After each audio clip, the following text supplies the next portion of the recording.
পিকনিকে যাওয়ার আনন্দ মুহূর্তেই পরিণত হয়েছে বেদনায়। বন্ধু ও স্বজনের আহাজারিতে ভারী ময়মনসিংহ মেডিকেল কলেজ হাসপাতালের বাতাস।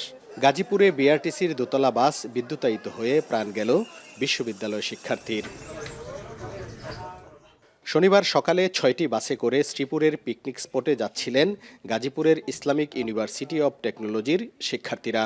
উদয়খালী এলাকায় দোতলা বাস ঘোরানোর সময় বিদ্যুৎ সঞ্চালন লাইনের তারের সঙ্গে লেগে গাড়ির ভেতরে ধোঁয়া উঠতে থাকে। এ সময় বিদ্যুতায়িত হয়ে দগ্ধ হন বেশ কয়েকজন শিক্ষার্থী। দরজায় যারা দাঁড়ায় ছিল ওরা সবাই আর কি মানে মারা গেছে। বাসের সাথে স্পর্শ করে মাটিতে পড়ে গেছে, তখন বুঝতে পারছি যে এখানে বিদ্যুৎ হয়ে গেছে। হাসপাতাল কর্তৃপক্ষ জানায়, দুর্ঘটনার খবর পেয়ে আগে থেকেই প্রস্তুতি নিয়ে রেখেছিলেন তারা। আমাদের হাসপাতালে আরও 2 জন আহত অবস্থায় আসে। তার মধ্যে একজন হলো কাবিদুল ইসলাম আলিফ, তার বয়স 22 বছর, এবং আরেকজন নাফিজ আলম, তার বয়স 22 বছর। তো যে 3 জন ব্রড ডেড এসেছে তাদের বডি আমরা আমাদের মর্গে রেখে দিয়েছি।